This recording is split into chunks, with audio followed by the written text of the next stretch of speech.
영상 같은 거 좀 보셨어요 최근에? 푸나님도 이제 방송 진행 때문에 모든 뉴스를 다 검색하고 하시듯이 저도 대변인이기 때문에 여야, 청와대, 뭐 정부, 그다음 SNS, 그러니까 하루에 한 거의 뭐 중독이라고 그래도 되는 건가요? 그 하여간 다 봐야죠. 놓치면 안 되죠. 그 장면들 어떻게 보세요? 지금 최근에 외로워서 인형 들고 나타나고. 저는 틀어보진 않았어요. 그냥 이렇게 떠 있는 스틸만 봤어요.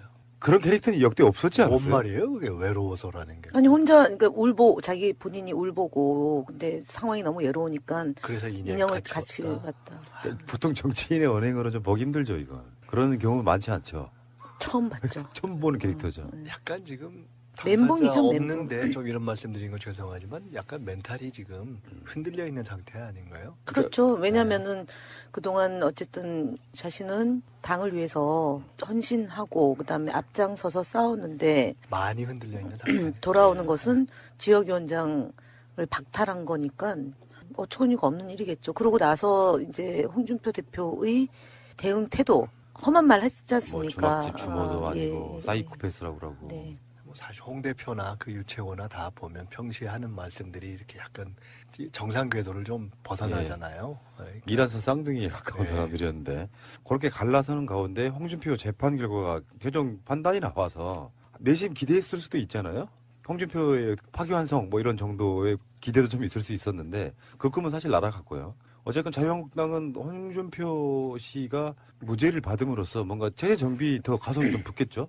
이제 그렇게 가죠. 그래서 뭐 남경필 원희룡 도지사에 대한 복당, 특히 이제 남경필 도지사에 대한 복당은 불허하겠다라는 것이 굉장히 강했는데 쪽문을 열어놨다고 했다가 이제 아예 대문을 연 거지 않습니까? 그 홍준표 대표가 아무리 봐도 대안이 없다거나 아니면은 뭐 바른정당을 좀 더 흔들어서 의원을 빼오기 위한 하나의 뭐 방법인 것 같은데요. 홍준표 대표가 지금 이제 뭐 62명 그 당협위원장을 교체한 것, 그리고 이제 조직강화 특별위원회를 사무총장만 당연직으로 하고 당연직으로 들어가야 될 2명을 좌파 사람으로 심기 위해서 이제 조강특위를 구성했는데 사실 그 조금 합리적으로 정당을 운영하면 홍준표 대표가 무죄가 나고 그러면은 지지율이 좀 오르고 기대감이 있을 텐데 일련의 그런 그 정말 몰지각한 방식으로 정당을 운영하고 말의 정도도 보수 진영 쪽에서 볼 때도 너무 과하다. 비정상적인 발언이 연일 지속되고 행동이 지속되기 때문에 무죄 나고 그다음에 자신의 세력을 굳건히 구축해서 뭐 지방선거를 준비한다 하더라도 지지율이 온전하게 뭐 회복되거나 그럴 것 같지는 않습니다. 그래서 뭐 외려 국민의당에서는 민주당한테 유리한 거 아니냐, 더불어민주당한테 도움되는 거 아니냐라고 얘기하지만 그런 유불리를 떠나서 정치가 온전하게 국민들한테 이렇게 박수받고 신뢰를 얻고 그리고 선의의 경쟁을 해야 되는 건데 지금은 이건 진흙탕도 아니고요. 그리고 특히 어저께 뭐 세월호를 빗대서 문재인 정부를 뭐 지켜보겠다라고 한 그건 같은 것, 자신들을 돌아보지 못하는 거. 결국 그래서 보수 세력이 뭔가를 할 수 있겠다라는 기대는 저는 사실은 0%도 안 합니다. 남경필, 원희룡 두 사람에 대한 뭐 복당 요 얘기를 흘린 것은 두 측면이 있다고 봐요. 하나는 실제로 두 군데의 자유당 쪽에서의 대안이 없어서 그런 면도 있을 거고요. 그리고 이제 흔들기 위해서 그런 면도 있을 거고 또 한 면으로는 이게 일종의 다음 지방선거와 보궐선거가 대선 리바이벌처럼 되는 측면이 있는데 그때 사실상 어차피 탄핵 이후에 문재인 대통령이 당선되는 거를 보고 누가 2등을 할 거냐 치열한 2등 싸움의 측면이 있었잖아요. 지금도 저는 안철수 대표가 그런 얘기를 했는데 안철수, 유승민은 결국은 안철수는 기본적으로 보수대연합을 통해서 이제 보수로 가기 위한 행보를 하는 거잖아요. 본인이 실제로 얘기를 했어요. 통합의 목표는 2등 하기다. 그래서 자유당을 제끼기 위한 거다라고 했단 말이에요. 그러니까 특히 영남이 아닌 지역, 수도권이나 제주 같은 데서 2등 싸움을 자유당과 통합이 된 쪽이 치열하게 할 거란 말이에요. 자칫하면 지금 자유한국당 같은 경우는 영남에서 만약에 유승민, 안철수가 막 뛰어다니면 홍준표가 뛰어다니는 거에 비해서 얼마나 다 매력이 없지만 더 매력이 떨어지겠어요. 그러니까 거기서 밀리면 완전히 그 기회가 없다 이렇게 생각하는 것 때문에 빼와야 된다라는 전략적인 그 목표가 남경필이 원희룡이 미운 것보다 더 커진 걸 수 있죠. 왜냐하면 지방선거에서 진다라는 것의 핵심은 더불어민주당을 이긴다라는 건 사실은 언감생신이고 2등 싸움에서 누가 3등을 하느냐에 있어서 밀리면 완전히 간다고 생각을 할 거예요. 그래서 저는 그 측면이 더 있다고 보고요. 한 가지만 더. 홍준표 대표가 페이스북에 쓴 걸 제가 이렇게 곰곰이 보면서 이 사람 참, 이 양반 참 알량하다 이런 생각이 들었는데 정확하게 이렇게 되는 거더라고요. 세월호 참사를 이용해 정권을 잡은 세력들이 세월호보다 더 잘못 대응해서 사상자를 키운 이 사건을 어떻게 대응하는지를 지켜보겠다 이렇게 썼어요. 그러니까 통상 우리가 앞부분만 딱 인용해서는 우리가 세월호보다 더 잘못 대응했다라고 공격하는 것처럼 우리가 보고 사실 화가 나는데 이 글을 잘 읽어보면요. 두 가지로 해석되게 써놓은 거예요. 뭐냐면 세월호를 이용해서 정권을 잡은 세력들이 세월호보다 더 잘못 대응했다 이렇게 읽을 수도 있고 아니면 지금 쉼표를 안 했는데 세월호 참사를 이용해 정권을 잡은 세력들이 세월호보다 더 잘못 대응해서 사상자를 키운 이 사건을 어떻게 대응하는지 지켜보겠다. 그러니까 책임을 묻는 게 아니라 그냥 너네는 세월호로 정권 잡았는데 대응 잘못한 이 사건을 어떻게 처리하는지 지켜보겠다. 이렇게 해석할 수도 있게 써놨다. 그래서 도대체 이게 말인지 뭔지 제가 이걸 보고서 이걸 만약에 그렇게 스스로 만약 생각하면서 자기는 좀 피해갈 수 있다고 꾀를 내서 썼다면 참 알량하다 이런 생각이 사실 들더라고요. 진짜 비열하죠. 근데 그 위에 보면 첫 대목이요. 무슨 약점이 그리 많아 언론은 친정부 관제 언론이 되고 포털과 방송은 아예 정권의 나팔수로 전락했을까요? 전체 언론을 싸잡아가지고 이렇게 친정부 매체로 규정한 것도 어처구니가 없는 일이고. 그러니까 다 비정상이에요. 제가 어저께 들은 말 중에 재밌는 말이 그거였어요. 홍준표의 무죄는 자유한국당에게는 재앙이다. 당 자체는 마음에 안 드는데 당대표라도 좀 정상적인 사람이 들어와서 뭔가 좀 덜 부끄럽게 만들어주면 이게 표의 확장성이 생기는데 내가 이 사람들 좋아한다고 말 못하는 정당이 되면요.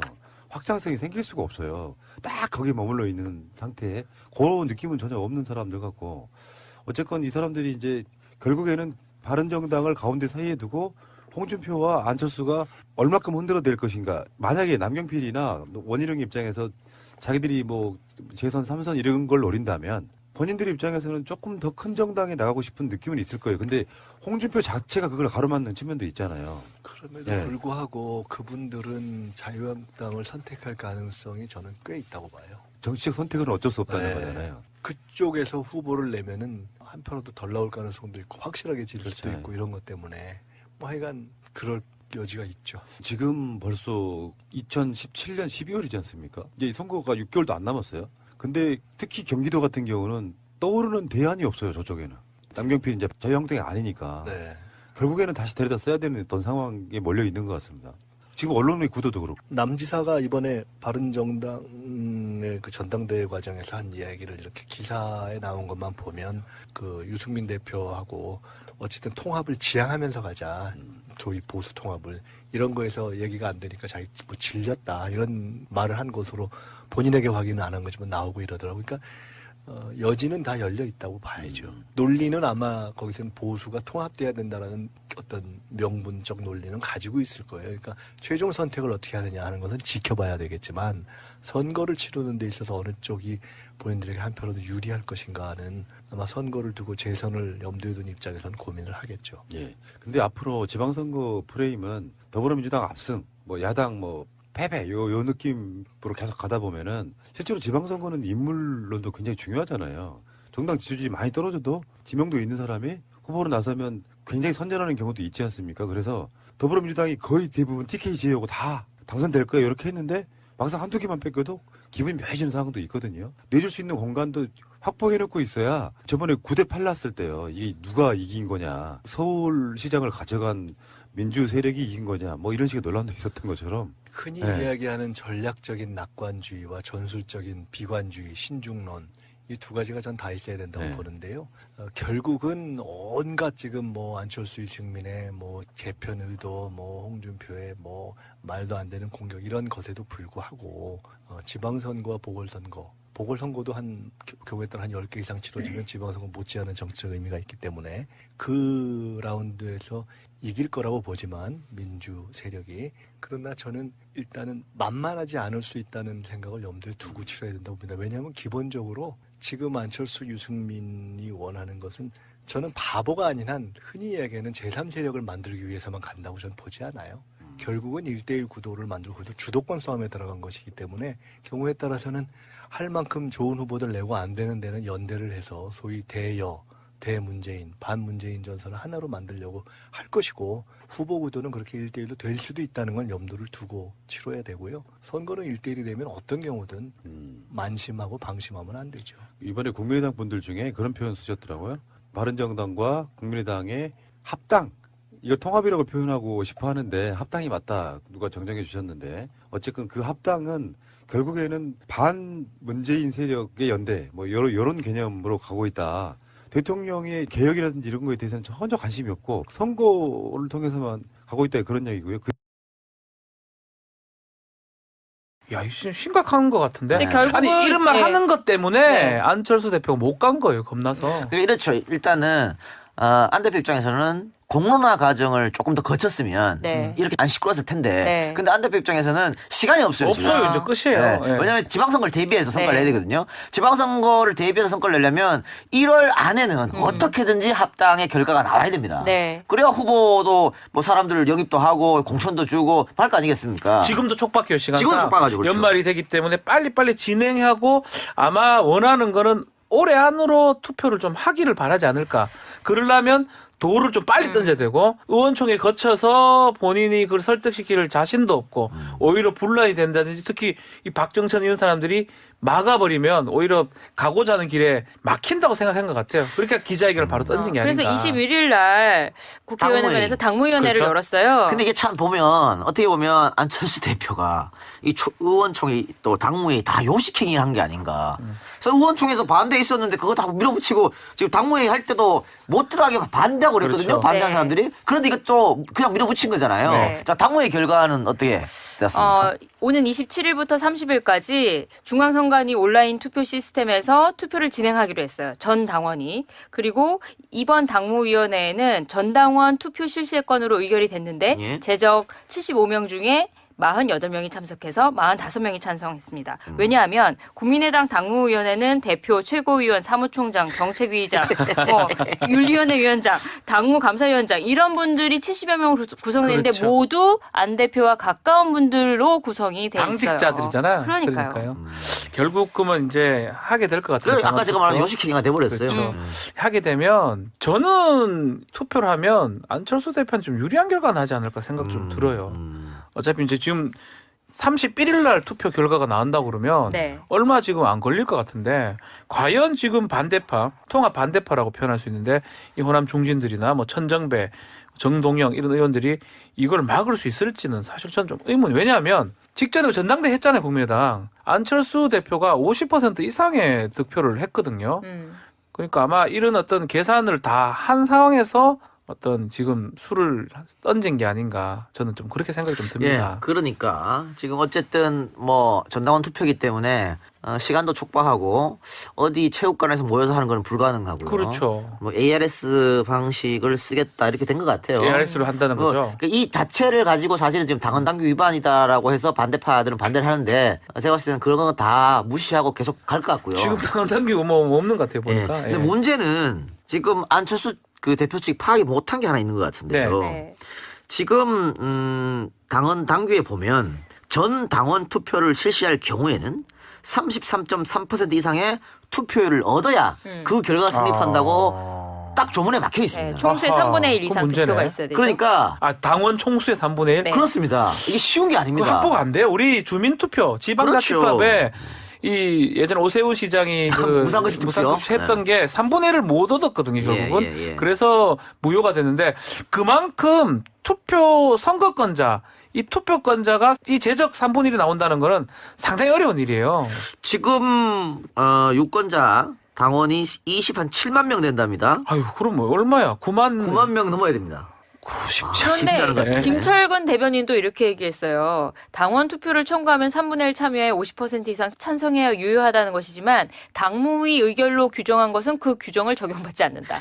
아. 네. 이렇게 또 밀어붙일. 안 돼도 계속 밀어붙이겠다는. 그러니까 이제 사실은 원칙과 법을 지키려고 한다면 당헌 당규를 지키려고 그런다면 공청회라든지 거치는 게 맞죠. 근데 지금 비상 상황이라고만 판단해서 당원 당규를 아마 무시하지 않을까. 그래서 저는 3분의 1 그 조건은 충족하기 어렵고 아마 ARS를 통해서 그 ARS 중에 가반이 넘어가는 쪽으로 아마 그래서 찬성이 반이 넘으면 그러니까 되는 걸로 하지 않을까 생각이 그렇게 들어요. 한다면은 안철수 대표가 의도된 대로 될 겁니다. 선거 결과. 네, 왜 네. 그러냐면 반대하는 사람은 아예 투표 자체를 하지 않을 테고요. 그러니까요. 예. 그러니까 안철수 의원을 어떻게 추정하는 당원들, 또 안철수 계 사람들을 데리고 있는 당원도 많을 거 아닙니까? 그렇죠. 그 사람들이 다 찬성표에 던지면은 과반 이상 충분히 나오지 않을까. 그리고 지난번 전당대회 때 안철수 대표가 대표될 때 전당대회 그렇죠. 그때 표 많이 얻었거든요. 반 넘어갔어요. 예. 그러니까 막 아마 그렇게 하지 그런 않을까. 자신감 때문에 지금 이런 표를 던지지 않았나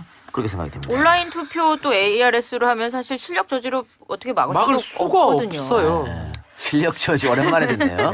예전에 뭐 전당대회 하면 강목이 날아다니고 네. 그랬던 네. 좀 씁쓸했던 시절이 란닝구 있었습니다. 뭐 이랬지 않았나, 옛날에? 예, 있었는데 이번에 ARS로 하게 되면 그런 건 없을 것 같습니다만 어쨌든 안 대표 측이 아마 승리를 예상하고 이렇게 하지 않을까 싶어요. 그러니까 통합 반대파가 실력 저지로 맞서도 그 못 특별한 방법이 막는다는 거예요. 있지는 않은 것 같은데요. 그렇죠. 그럼 만약에 안 대표가 원하는 대로 통과가 된다면은 그 이유는 로드맵까지 사실 지금 다 짜놨을 거 아니에요. 다 그림을 유승민 대표가 지금 좀 호응을 하는 모습을 봤을 때는 얘기가 다 된 것 같고요.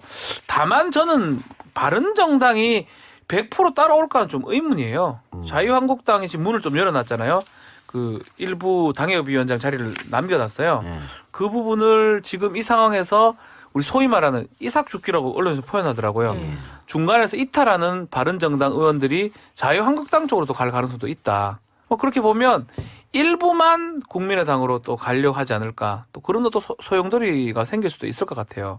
그럴 수도 있죠. 네, 다 가지는 않을 것 같아요. 그러니까 지금 바른정당에 남아있는 사람 11명 아닙니까? 11명이 지금 있죠. 그런데 어쨌든 이 사람들도 지방선거를 생각하지 않을 수 없고 또 그 후에 있을 국회의원 선거를 총선도 봐야 되고요. 봐야 되거든요. 근데 내가 어느 정당 어느 포지션에 있는 것이 내 정치 진에 도움이 쉽지 되겠냐. 않아요. 아주 고민을 많이 할 겁니다. 이게- 특히 지방선거에서는 내 하나 판단도 중요하지만 국회의원이 힘을 좀 쓸 수 있는 구청장이라든가 뭐 여러 가지 있지 않습니까? 의원들, 시의회 시의원들. 의원, 도의 네. 의원들 이 사람들이 만일 바른정당 남아있는 11 사람들에게 우리 옮깁시다. 옮기는 게 우리에게 좋겠습니다. 합당하는 게 좋겠습니다. 이렇게 의견을 제시하면 그러니까. 쉽사리 단독으로 의원이 정하기 쉽지 않습니다. 아니 그러니까 그 밑에 있는 대의원이라든지 뭐 시의원이라든지 뭐 구청장 같은 사람이 당원이잖아요. 바른정당 당원인데 자유한국당으로 갑시다라고 할 가능성이 더 크단 말이에요. 사실은 문도 열려 있고 그렇게 했을 때 국민의당으로는 돌아가기 어려운 상황도 생기지 않나. 그래서 이게 쉽사리 진행은 안 되지만 저는 안철수 대표가 다 본 것 같아요. 결국 몇 명은 돌을 것이다. 아마 숫자 계산을 했겠죠. 최저 마지노가 20명이거든요. 만약에 안철수파 소위 말하는 비례대표를 비롯한 안철수와 관계되는 의원들이 한 17, 8들 되지 않겠어요? 거기에서 플러스해서 들어오는 바른정당 쪽이 최소 6명 정도 된다고 보지 않았을까. 그래서 20명 넘기면 할 수 있다라는 그 계산에서 시작한 걸로 저는 생각이 들어요. 근데 앞서 말했던 그 박정천 이렇게 안철수 대표가 뭐 어떻게 보면 독단적으로 끌고 나가는 것에 대해서 원색적으로 비난을 했는데요. 이분들의 지금까지 반응 조금 들어볼까요? 네. 안철수 대표가 네. 그렇게 보수 대야합 합당하고 싶으면 나가서 해야죠. 왜 나무집에서 하려갑니까? 아니 스님이 절이 싫으면 절이 떠납니까? 스님이 떠나셔야지. DJ도 YS하고 있을 때 싫으니까 나와서 창당했잖아요. 예. 이것이 정치사고 이것이 인간 만사고 도리입니다. 내가 싫으면 나가서 하지. 데리고. 그건 편법이지요. 근데 국회의원들의 대다수가 반대하는 일을 강행을 해서 당적을 바꿔놓겠다? 말도 안 되는 민주주의 원리를 부인하는 일이지요. 안철수 대표가 독재자 박정희에게 배운 것 같습니다. 정상적인 당의 헌법 절차를 무시하고 당원 투표를 통해서 합당을 밀어붙이겠다는 독재적 발상. 안철수 대표는 오늘 이 순간 대표 자격을 잃었다고 생각합니다. 안 대표는 즉각 자리에서 물러나는 것이 저는 당원과 의원들에 대한 도리라고 생각합니다. 지금 소속 의원들은 열심히 당을 위해서 기여한 죄밖에 없습니다. 그런데 가만히 앉아서 당적이 바뀔 판입니다. 바른자유국민당이 될 판입니다. 하하. 격앙된 모습이네요. 격양된다 하더라도 방법이 없어요. 화만 날 뿐이고 뭐, 화만 날 뿐이야? 방법 있어야 뭘 하죠. 사실은 이게 어쩌면 한두 달 전부터 이 예상돼 협의 왔죠? 이혼을 한 상황이 아니었나. 예상됐고 아마 그게 언젠가인데 뭐 이 작가도 계속 예상을 했지만 올해 안에 승부수는 던져질 예. 것이다. 결국은 승부수가 올해 안에 지금 던져진 그럴 수밖에 상황입니다. 없는 상황이었고요. 네. 지금 앞서 들었던 박지원 의원의 목소리 같은 경우에 나가서 해라. 이게 뭔 말이냐면 먼저 나가라는 얘기거든요. 그러면 네. 지금 안철수계로 불리는 비례대표 많은 분들 네. 다 의원직을 잃어요. 방법이 없다 거기도. 거기는 안 나갑니다. 네. 그러니까 우리는 합당할 테니까 우리를 따라오기 싫으면 당신들이 나가라. 너희들이 나가라. 뭐 이런 스탠스거든요. 네. 왜냐하면 안철수 쪽 사람들은 대부분 비례대표 당하고 그냥 같이 있어야 될 사람들이고 결국은 호남 쪽은 다 지역구잖아요. 그래서 안철수는 지금 안철수 대표 입장에서는 이 승부수가 뭐냐면 다 나가라는 거예요. 아니, 저는 그렇게 느껴지거든요. 호남에 있는 중진들 이제 같이 못하겠다 나가라. 그래서 지금 이렇게 격렬하게 반응은 하지만 결과론적으로 안철수 대표가 원하는 쪽으로 네. 전개될 것 같아요. 저는 안철수 대표가 꽤 오랫동안 이 로드맵을 짰다고 보고요. 맞습니다. 예. 그러니까 대선을 패배하고 대통령 지지율은 끝까지 올라가고, 모르고 올라가고 올라가고. 지금 집권당의 민주당 지지율도 올라가고 올라가고. 그렇다면 내가 어쨌든 안철수 대표 같은 경우는 5년 후를 바라보는 거잖아요. 네. 어차피 대권인데 네, 대권인데 이 상태로 그냥 가면은 우리가 어떻게 할 수 없겠다. 본인이. 우리라기보다는 본인이 할 수 없다. 그렇죠? 네. 그래서 그렇다면 내가 대권을 잡을 플랜은 뭐냐. 그렇죠. 결국은 보수의 어떤 새로운 희망. 지금 왜냐하면 보수가 다 쓰러져 가고 있기 때문에. 그런데 뭐 민주당 진보 쪽 같은 경우에는 안철수 대표 말고라도 후보로 대통령 나올 사람 많거든요. 그렇죠. 그러니까 자기가 설 곳은 저쪽이라고 판단한 것 같아요. 그래서 일단은 바른정당 유승민과 손을 잡아가지고 1차로 뭉치고 물꼬를 틀고 나중엔 더 크게 자유한국당도 생각하지 않을까 요건 생각. 그건 우리 생각입니다. 박지원 의원도 이렇게 예. 뭐 이런 시나리오를 이야기를 했습니다만은 마지막에 그럴 수도 있겠다. 뭐 지금 봤을 자유한국당도 선수가 많이 없다고 하면 만약에 반기문 같은 지난 대선 선거 때 반기문 같은 역할을 하고 싶다라는 거겠죠 아마도. 근데 그것도 동상이몽이거든요. 네. 그 유승민 대표는 뭐 그런 생각 안 하겠어요? 그러니까요.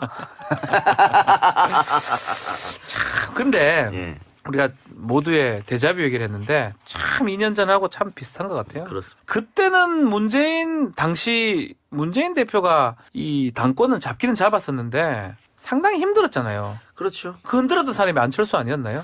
그러니까 지금 국민의당으로 가 계신 많은 분들이 그때 네. 흔들었던 사람들이다라고 이제 민주당 지지자들은 생각하는 거죠. 그렇게 생각하죠. 그렇기 때문에 예를 들어 가지고 국민의당이 반으로 쪼개지고 합당할 사람은 합당하고 남은 사람은 남는다고 칩시다. 네. 그렇다고 했을 때 이 지금 합당에 반대하는 사람들을 어차피 예전에는 한 가족이었으니까 민주당에서 다시 받아야 된다. 또 자유한국당이 제1당이 되면 안 되니까. 그렇죠. 민주당 입장에서는 그런 상황도 있을 수 있잖아요. 그런 사람들도 있죠 실제로. 그런데 예. 지금 추미애 대표가 지난 며칠 전에 인터뷰를 하면서 거의 안 된다, 안 받아준다 그런 뉘앙스로 말했단 말이죠. 근데 네. 그건 추 대표가 왜 그럴 수밖에 없냐면 그 진성당원, 핵심 민주당 지지층 당원들이 그 합당을 굉장히 반대합니다. 그러니까 지금 다시 들어오는 거. 다시 들어온 걸 네. 아주 반대하고 있거든요. 네. 그게 왜 반대하냐면 문재인 대통령이 대표 시절에 흔들었다. 네. 그 안 좋은 게 있기 때문에 저 사람들 들어오면 또 흔들 것이다. 그래서 반대를 하고 있거든요. 근데 지금 민주당 같은 경우에는 당원 배가 운동에서 당원이 굉장히 많습니다.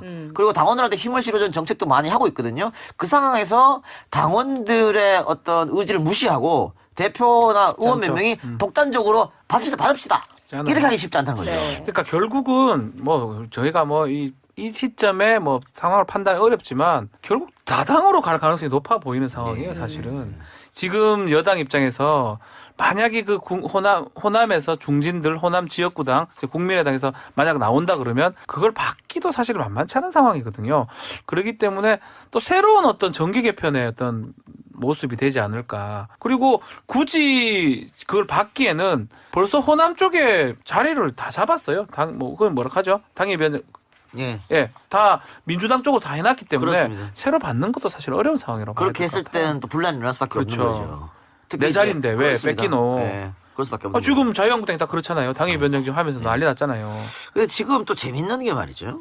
지금 이렇게 미묘한 시점에 손학규 전 의원이 귀국을 또 손학규입니까? 이 미묘한 시점에 참 손학규 전 대표는 왜요? 참 아니 그냥 그 등장하는 모습이 네. 참 예사롭지 않아요. 그러니까 아니 하고 많은 날 왜 이 타이밍에 귀국을 했을까? 전혀 교감이 없었을까? 저는 그렇게 안 봅니다. 교감이 있었기 때문에 이 타이밍 왔다고 생각합니다. 근데 그 교감을 누구랑 있겠습니까? 아 그러니까요. 아니 손학규 대표 전 대표 좀 보면 항상 미묘한 시점에 네, 다 늘 그렇죠. 나오셨어요. 그래서 통합 찬성파인 한 의원은 이렇게 하기도 했어요. 손학규 전 대표가 출국 전에 통합해야 된다는 입장을 주변에 강하게 말했다. 뭐 손 전 대표가 통합추진위원장이나 통합 후 비상대책위원장을 맡아주면은 아주 더할 나위 없겠다.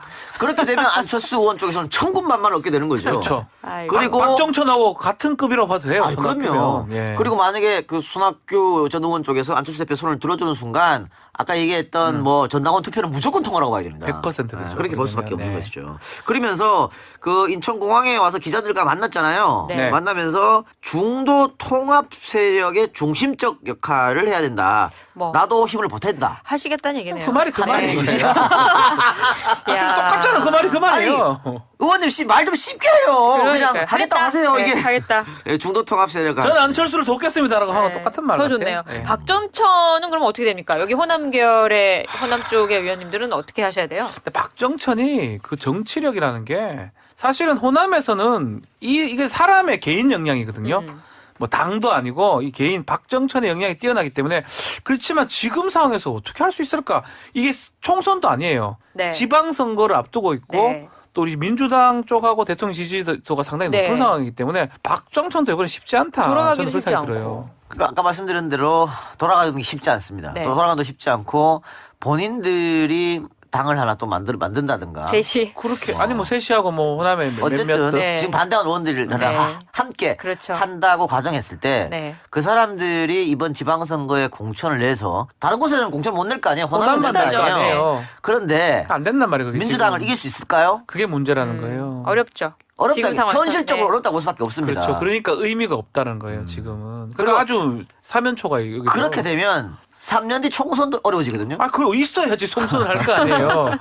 지자체장이 있어야지 자신들이 총선을 치를 거 아니에요. 그런 이런 점들 가장 어려운 사람들이 아마 그 사람들이 아, 그래서 지금 제일 난리지긴 사람, 이러면 표현이 좀 맞는, 제일 화가 난 사람이 지금 박정천이에요. 그렇죠. 그 왜 그러냐면 본인들이 가장 할 손해를 데가 없잖아요. 볼 수밖에 없는 상황이거든요. 아니 유승민 바른정당 대표가 일단은 환영 입장을 밝혔는데 바른정당도 지금 복잡하지 않아요? 바른정당도 제가 좀 말씀을 드렸지만 다 똑같지가 않아요. 마음 자체가. 유승민만 자유한국당에 못 들어갈 뿐이지 몇몇만. 네. 많은 의원들이 11명 의원 중에 일부는 아직까지도 미련이. 자유한국당 쪽에 그렇죠. 조금 바라보고 있고 똑같아요. 그 밑에 있는 시의원 뭐 당원들이 국민의당하고 가자 할 가능성보다는 자유한국당하고 가자는 가능성이 크거든요. 저는 오히려 다는 못 간다. 한 절반 정도는 자유한국당 쪽으로 갈 가능성도 있지 않을까. 그러니까 결국은 통합하는 거는 당장에 통합하는 이유는 선거잖아요. 네. 6월에 있을 지방선거. 그런데 지금 6월에 있을 지방선거에서 현직으로 있는 사람이 몇 명 안 됩니다. 바른정당, 국민의당 다 그렇죠. 합쳐도. 네. 그중에서 거물급이라 할 수 있는 사람이 이제 남경필 지사 네. 아니겠습니까? 근데 남경필 지사는 본인은 얘기를 했어요. 만일 한국당이나 국민의당 가운데 고르라고 하면 한국당이다. 그러니까 남편을 그럴 수밖에 없다니까. 그리고 글쎄요. 앞으로 이 선거 이게 정치라는 것은 한 치 앞을 내다 못 보는 거 아니겠습니까? 그렇죠. 앞으로 선거를 앞에 두고 또 어쩌나 합종연행이 일어날지 모릅니다. 그러니까 당과 당이 합칠 수도 있고 그게 아니고 정책적 연대가 있을 수도 있고요. 그거 혹은 거대 여당의 독주를 막기 위해서 야당의 주장 그거예요. 단일화. 그러니까 단일화를 하든가 후보를 내지 않는다는 거. 그렇죠. 그런 방법도 뭐 있다고. 단일화와 같은 효과죠. 그렇죠. 예. 단일화 같은 효과니까 그런 다양한 걸 아마 모색하려고 할 겁니다. 왜냐하면 그렇죠. 지금 당장 내일 선거라고 하면 TK 지역을 제외하고는 경부가 대구 빼고는 뭐 다른 어떻게 될지 민주당 민주당 뭐. 이외의 당이 이길 곳이 별로 네. 안 보이거든요. 특히 국민의당이 더 어려워요. 바른정당하고는 더더욱 어렵습니다. 사실은 그렇습니다. 전패당할 가능성이 있어요. 지금 기준으로 봤을 때는 그 내일이 선거는 내일 선거라면 전패했다고 그러니까 봐야죠. 6개월이라는 시간이 있기 때문에 그 사이 어떤 일이 일어날지 아무도 모릅니다. 선거는 네. 뭐 그런 뭐 전제조건이 있습니다만 당장 내일이라면 그럴 가능성이 높다. 전패가 된다. 예. 그렇기 때문에 여러 가지 아마 방안 강구하려. 많은 생각들을 하고 있는 과정에서 그러니까 저는 이런 측면을 좀 얘기를 하고 싶어요. 이거는 뭐 제가 여러 얘기를 하는 게 맞는지 모르겠지만 그만큼 안철수 대표도 정치적으로 좀 막 이래 부대끼고 저래 부대끼고 보니까 실력이 조금 정치력이라고 표현하면 될지 는 것 같기도 해요. 그런 그래요? 생각은 좀 안 듭니까? 근데 너무 박정천 입장에서는 네, 너무 러프하잖아요. 근데 그렇게 하지 않고서는 본인이 뚫고 그렇죠. 나가기 어렵다고 바른정당 판단하지 더 이상 않았나. 기다릴 수가 없고. 네. 근데 이번에 저희가 크리스마스 이브에 국민의당 얘기를 하게 될 줄은 저는 정말 몰랐습니다. 지금 상황에서 국민의당만큼 이렇게 아주 다이나믹한 네. 지금 경우가 없기 때문에 대목을 노리신 것 같아요. 그러니까 국민의당발 정기 개편이잖아요. 네. 그렇죠. 그리고 국민의당과 바른정당은 어쨌든 최소한 그 설 전에 합당을 완성시켜서 설 때 많이 모여서 또 정치기 할 거 아닙니까? 그때 본인들을 선전 효과를 극대화하기를 노린단 말이죠. 예. 1월 달 중에 그런 얘기들 많이 나올 것 같아요. 예. 그리고 뭐 아까 손학규 의원 전 의원 얘기도 했습니다만 손학규 의원이 제가 봤을 때도 이 통합하는데 주춧돌 역할을 할 것 같아요. 네. 아니면 통합 후에 네. 대표를 맡는다거나 비대위원장 그러니까 같은 거죠? 예. 비대위를 맡는다거나 추대받겠죠. 추대하겠죠. 네. 그런 일 할 것 같은데 선거가 가까워지잖아요. 그럼 또 비대위원장에게 출마를 요구할 가능성도 있습니다. 그렇죠. 또 나오세요. 지금 왜냐면 네. 선수가 네. 너무 없어요. 안 보입니다. 국민의당하고 바른정당에서. 없어요. 그러니까 지금 외부 인사를 수혈을 한다고 해도 우리가 지난번 방송에서 언급해드렸습니다만 외부 인사들도 민주당에 많이 몰립니다. 그 이유가 되는 데 가고 싶죠. 그래요. 되는 데 가고 싶죠. 그렇죠. 네. 지금 상황에서 누가 봐도 아니, 경선 네. 통과하면 되는 데 가고 싶지 않나요? 그렇죠. 예. 그러니까 새로운 피를 수혈하는 것도 쉽지 않아 보이고 그렇다면 거물급 인사인 비대위원장이 한번 책임을 지고 이슈를 불러일으켜 주십시오. 나가 주십시오. 이런 요구가 당연히 있을 수밖에 없습니다. 그랬을 때 손학규 전 의원이 어디로 또 나가? 어디든요. 그것도 모양새가 참 그리고 거절하기도 뭐하고. 지금 유승민 의원 같은 경우에 아마 현직이니까 네. 뭐 그런 얘기가 안 나올 수도 있습니다만은 안철수 대표 안철수는 같으면 서울시장- 원외잖아요 지금. 네. 서울시장 얘기 나올 것 같은데. 나갈 수 있죠. 지방선거에 나가라는 얘기도 분명히 있을 거고 아니면은 보궐에 나가라는 얘기도 있을 수 있거든요. 네. 그렇죠. 그냥 아무것도 나가지 말고 당을 컨트롤해달라. 이거는 보신주의밖에 안 된다고 네. 또 비판이 있을 겁니다. 네. 그거는 절대 안 될 거예요. 그리고 네. 안철수 입장에서도 이렇게 돌 던졌잖아요. 네. 승부수 바에는 뭐든지 하려고 하지 않을까 생각도 더 들긴 해요. 그렇기 때문에 네. 서울시장 나올 것 같은데 저는. 아닌가요? 뭐 제 개인적 생각이긴 합니다. 뭐 그런 얘기도 있더라고요. 나온다고 하는 게 아니고 나오려고 하든 자이든 타이든 그런 얘기가 계속 나올 거다. 얘기 나오죠. 네, 그렇죠. 그럼 뭐 어디 일각에서는 또 지난번에 박원순 시장한테 양보를 했기 때문에 해줘야 된다. 이제 안철수 대표가 해야 된다. 아. 양보해줘야 된다. 그런 얘기도 사실 억지 많이 같은데. 나오고 있죠.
뭐 재선 3선 이런 걸 노린다면 본인들 입장에서는 조금 더 큰 정당에 나가고 싶은 느낌은 있을 거예요. 근데 홍준표 자체가 그걸 가로막는 측면도 있잖아요. 그럼에도 네. 불구하고 그분들은 자유한국당을 선택할 가능성이 저는 꽤 있다고 봐요. 정치적 선택은 어쩔 수 없다는 네. 거잖아요. 그쪽에서 후보를 내면은 한편으로도 덜 나올 가능성도 있고 확실하게 질 수도 그렇죠. 있고 이런 것 때문에 뭐 하여간 그럴 여지가 있죠. 지금 벌써 2017년 12월이지 않습니까? 이제 선거가 6개월도 안 남았어요.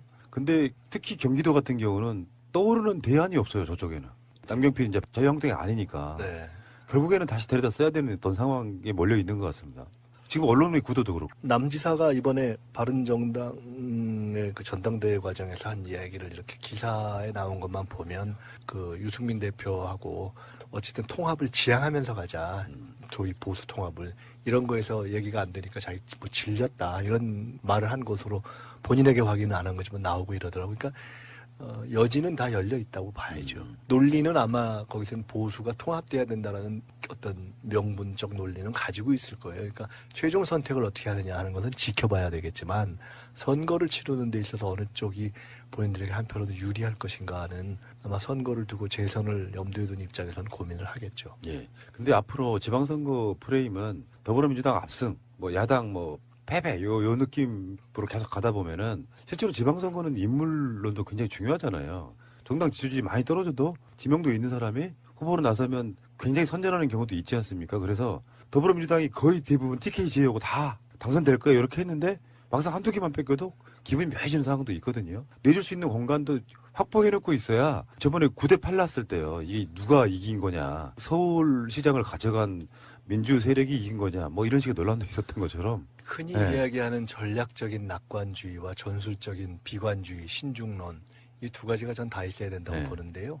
결국은 온갖 지금 뭐 안철수, 이승민의 뭐 재편 의도, 뭐 홍준표의 뭐 말도 안 되는 공격 이런 것에도 불구하고 지방선거와 보궐선거도 한 경우에 따라 한 10개 이상 치러지면 지방선거 못지않은 정치적 의미가 있기 때문에 그 라운드에서 이길 거라고 보지만 민주 세력이 그러나 저는 일단은 만만하지 않을 수 있다는 생각을 염두에 두고 치러야 된다고 봅니다. 왜냐하면 기본적으로 지금 안철수, 유승민이 원하는 것은 저는 바보가 아닌 한 흔히 이야기하는 제3세력을 만들기 위해서만 간다고 저는 보지 않아요.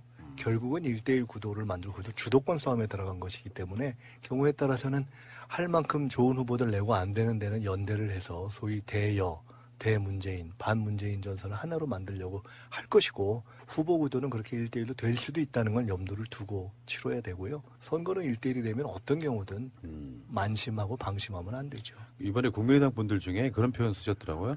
바른정당과 국민의당의 합당. 이걸 통합이라고 표현하고 싶어 하는데 합당이 맞다. 누가 정정해 주셨는데 어쨌든 그 합당은 결국에는 반문재인 세력의 연대 뭐 이런 개념으로 가고 있다. 대통령의 개혁이라든지 이런 거에 대해서는 전혀 관심이 없고 선거를 통해서만 가고 있다 그런 얘기고요. 야, 이거 진짜 심각한 것 같은데. 근데 결국은 아니 이런 말 예. 하는 것 때문에 네. 안철수 대표가 못 간 거예요. 겁나서. 그러니까 이렇죠. 일단은 안 대표 입장에서는 공론화 과정을 조금 더 거쳤으면 그 규정을 적용받지 않는다.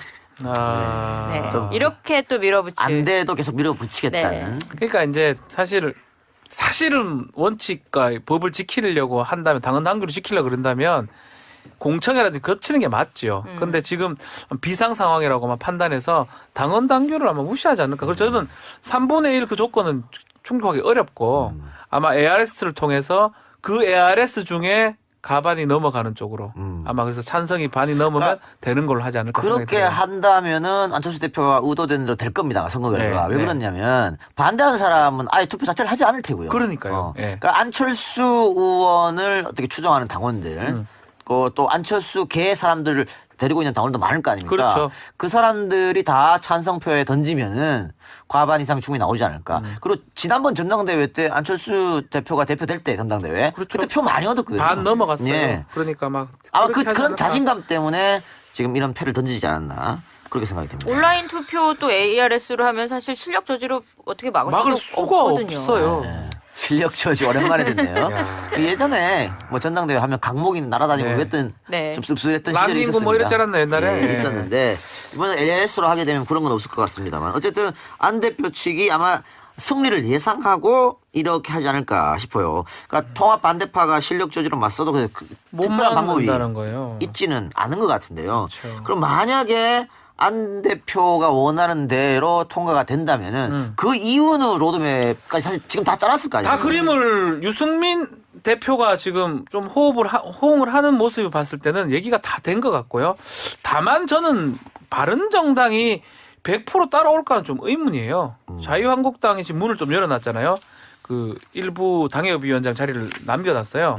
그 부분을 지금 이 상황에서 우리 소위 말하는 이삭죽기라고 언론에서 표현하더라고요. 중간에서 이탈하는 바른정당 의원들이 자유한국당 쪽으로도 갈 가능성도 있다. 그렇게 보면 일부만 국민의당으로 또 가려고 하지 않을까. 또 그런 또 소용돌이가 생길 수도 있을 것 같아요. 그럴 수도 있죠. 네, 다 가지는 않을 것 같아요. 그러니까 지금 바른정당에 남아있는 사람이 11명 아닙니까? 11명이 지금 있죠. 그런데 어쨌든 이 사람들도 지방선거를 생각하지 않을 수 없고 또 그 후에 있을 국회의원 선거를 총선도 봐야 되고요. 봐야 되거든요. 근데 내가 어느 정당 어느 포지션에 있는 것이 내 정치 진에 도움이 되겠냐. 않아요. 아주 고민을 많이 할 겁니다. 이게- 특히 지방선거에서는 내 하나 판단도 중요하지만 국회의원이 힘을 좀 쓸 수 있는 구청장이라든가 뭐 여러 가지 있지 않습니까? 의원들, 시의회 시의원들. 의원, 도의회 네. 의원들 이 사람들이 만일 바른정당 남아있는 11 사람들에게 우리 옮깁시다. 옮기는 게 우리에게 좋겠습니다.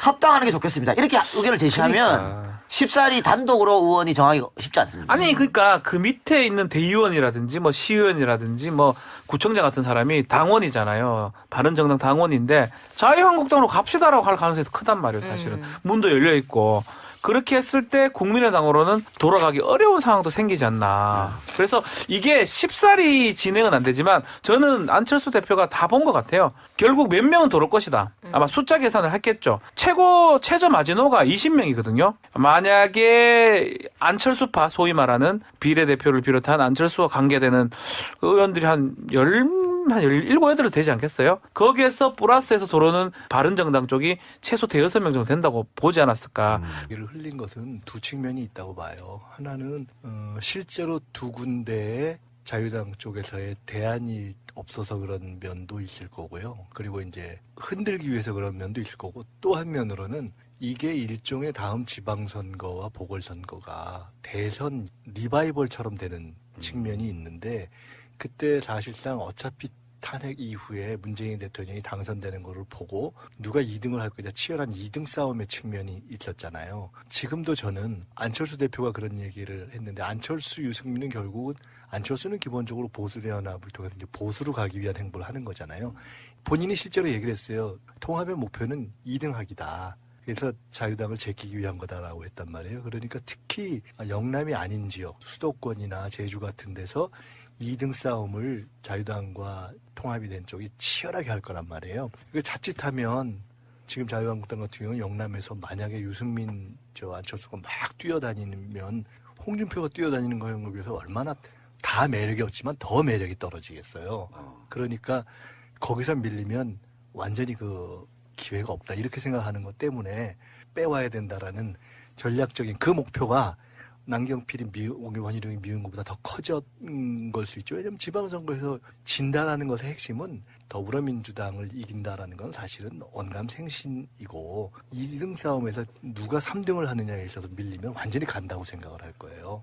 그래서 저는 그 측면이 더 있다고 보고요. 한 가지만 더. 홍준표 대표가 페이스북에 쓴 걸 제가 이렇게 곰곰이 보면서 이 사람 이 양반 참 알량하다 이런 생각이 들었는데 정확하게는 이렇게 되는 거더라고요. 세월호 참사를 이용해 정권을 잡은 세력들이 세월호보다 더 잘못 대응해서 사상자를 키운 이 사건을 어떻게 대응하는지를 지켜보겠다 이렇게 썼어요. 그러니까 통상 우리가 앞부분만 딱 인용해서는 우리가 세월호보다 더 잘못 대응했다라고 공격하는 것처럼 우리가 보고 사실 화가 나는데 이 글을 잘 읽어보면요. 두 가지로 해석되게 써놓은 거예요. 뭐냐면 세월호를 이용해서 정권을 잡은 세력들이 세월호보다 더 잘못 대응했다 이렇게 읽을 수도 있고 아니면 지금 쉼표를 안 했는데 세월호 참사를 이용해 정권을 잡은 세력들이 세월호보다 더 잘못 대응해서 사상자를 키운 이 사건을 어떻게 대응하는지 지켜보겠다. 그러니까 책임을 묻는 게 아니라 그냥 너네는 세월호로 정권 잡았는데 대응 잘못한 이 사건을 어떻게 처리하는지 지켜보겠다 이렇게 해석할 수도 있게 써놨다. 그래서 도대체 이게 말인지 뭔지 제가 이걸 보고서 이걸 만약에 그렇게 스스로 만약 생각하면서 자기는 좀 피해갈 수 있다고 꾀를 내서 썼다면 참 알량하다 이런 생각이 비열하죠. 사실이 들더라고요. 진짜 비열하죠. 이제 그 위에 보면 첫 대목이요. 무슨 약점이 그리 많아 언론은 친정부 관제 언론이 되고 포털과 방송은 아예 정권의 나팔수로 전락했을까요? 전체 언론을 싸잡아가지고 이렇게 친정부 매체로 규정한 것도 어처구니가 없는 일이고. 그러니까 다 비정상이에요. 제가 어저께 들은 말 중에 재밌는 말이 그거였어요. 홍준표의 무죄는 자유한국당에게는 재앙이다. 당 자체는 마음에 안 드는데 당대표라도 좀 정상적인 사람이 들어와서 뭔가 좀 덜 부끄럽게 만들어주면 이게 표의 확장성이 생기는데 내가 이 사람들 좋아한다고 말 못하는 정당이 되면요. 확장성이 생길 수가 없어요. 딱 거기에 머물러 있는 상태에 그런 느낌은 전혀 없는 사람들 같고 어쨌건 이 사람들이 이제 결국에는 바른정당을 가운데 사이에 두고 홍준표와 안철수가 얼마큼 흔들어댈 것인가. 만약에 남경필이나 원희룡 입장에서 자기들 영상 같은 거 좀 보셨어요 최근에? 푸나님도 이제 방송 진행 때문에 네.